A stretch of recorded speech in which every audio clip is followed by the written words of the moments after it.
de autor, escritor. Isso saiu de quantas e quantas reuniões, certo, Valente? Essa que é a questão.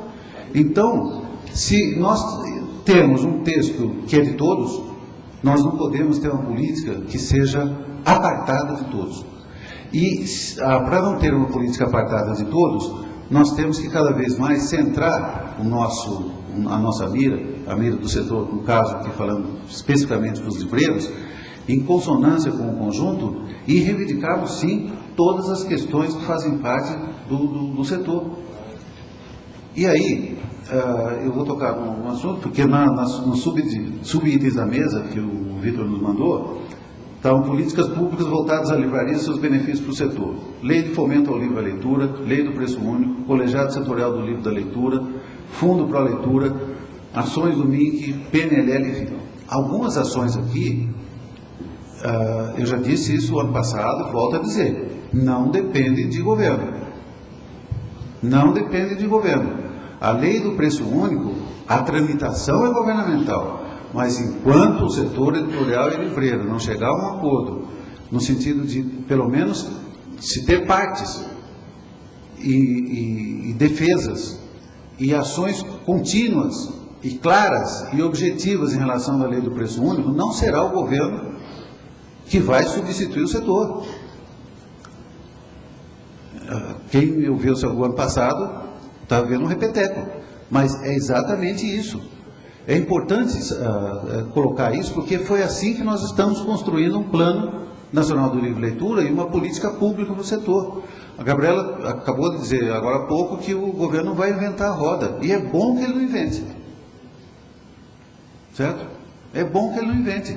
Agora, é importante que nós tenhamos, da nossa parte, enquanto partes integrantes do setor produtivo e distributivo, ações muito claras. Então, as experiências internacionais, todas as questões que foram levantadas em relação, por exemplo, à lei do preço único, do preço fixo, ou a nova nomenclatura que se deu agora à lei, elas, por exemplo, o setor ainda está devendo. Eu tenho que deixar claro isso para vocês. Não será uma política pública que virá de cima que vai trazer reais benefícios para o desenvolvimento do setor. E a partir desse desenvolvimento, que aí sim se consubstancia numa política pública adequada, é que nós, enquanto livreiros, enquanto editores, enquanto autores, bibliotecários, toda a cadeia produtiva, distributiva, mediadora e autoral do livro, ele vai criar um pouco e consolidar aquilo que está nos 4 eixos do Plano Nacional do Livro e da Leitura. Ou seja, para encerrar, eu queria chamar vocês novamente a uma reflexão sobre a política e a atuação de cada um e de todas as nossas associações em relação a isso. Não é? Principalmente num momento como esse, um momento da política, em que se exerce a democracia, se troca o comando do governo federal e dos governos estaduais, e que é importante que cada um de nós não perca o rumo do que nós estamos fazendo. E nós estamos fazendo política pública, sim, e de uma maneira mais do que adequada, porque quem traçou essa política pública foi o público, fomos nós. Não é? O Ministério da Cultura, o Ministério da Educação participou ativamente, contribuiu, mas a sua principal atitude, a sua principal questão foi justamente absorver aquelas reivindicações e aquelas diretrizes, aquelas análises que vieram aí de muitos e muitos anos de briga pelo livro, pela leitura.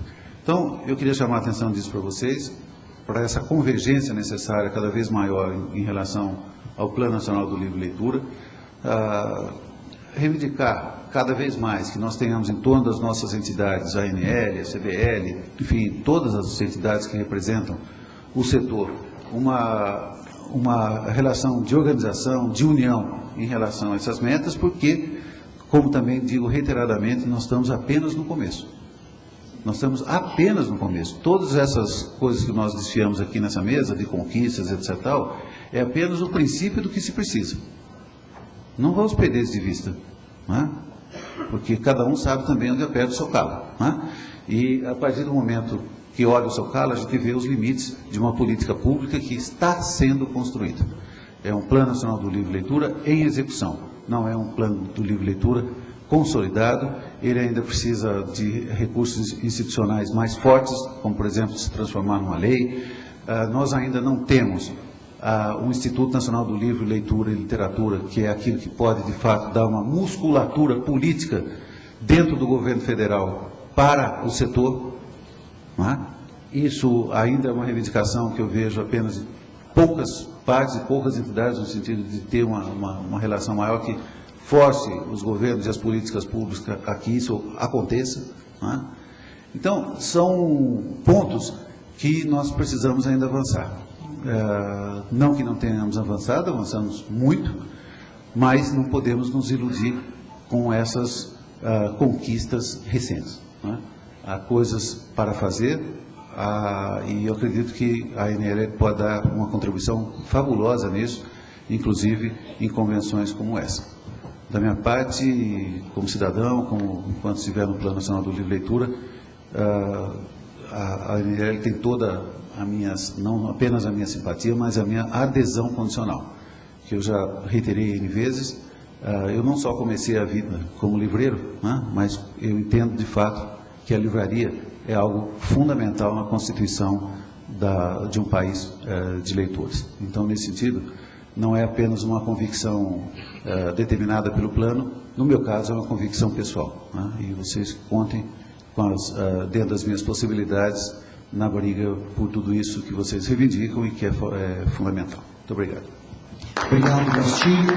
Nós ouvimos, então, no primeiro momento, o Tuchalva Rodrigues fazer um apanhado das várias possibilidades de políticas públicas, aquilo que tem e aquilo que ainda faz falta, e como que o Plano Nacional do Livro e Leitura encaixa e prevê várias possibilidades de projetos, programas, legislações que venham atender todas essas demandas. Aí, no momento seguinte, veio o professor Sebastião e colocou de uma forma clara e objetiva um desses projetos, uma dessas políticas públicas já estabelecidas, que é a forma de financiamento à área do livro e leitura.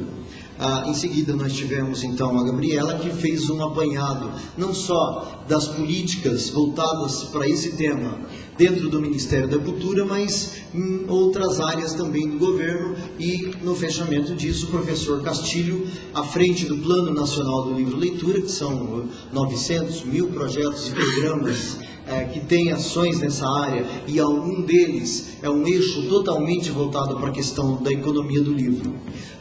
E foi um painel que procurou olhar, enxergar e pontuar coisas que já existem, processos em construção, mas também deixou aberto uma lacuna para que fossem apontadas novas formas, novas maneiras e novas demandas para o aperfeiçoamento da política pública, onde os livreiros, onde a ANL tem uma importância fundamental para essa construção. Mas antes de encerrar, o pessoal da ANL pediu para a gente ouvir 5 minutinhos aqui o nosso querido amigo Richard Uribe, que é do CERLAUC, fazer um relato de como é que foi a implantação da lei do livro, a lei do preço único lá no México, onde isso está em andamento. Então, eu vou pedir essa gentileza para o Richard fazer uma exposição, porque esse é um tema, Richard, que o pessoal aqui acompanha com muito interesse e quer muito saber como é que as coisas estão acontecendo por lá. Gracias, Leal. Bueno, un saludo especial a Víctor y a las asistentes a la convención. En estos minutos quisiera contextualizar el tema del precio fijo en un marco más grande, y para lo cual me voy a tomar unos 3 minutos. Bueno, lo primero es que hoy no es posible para editores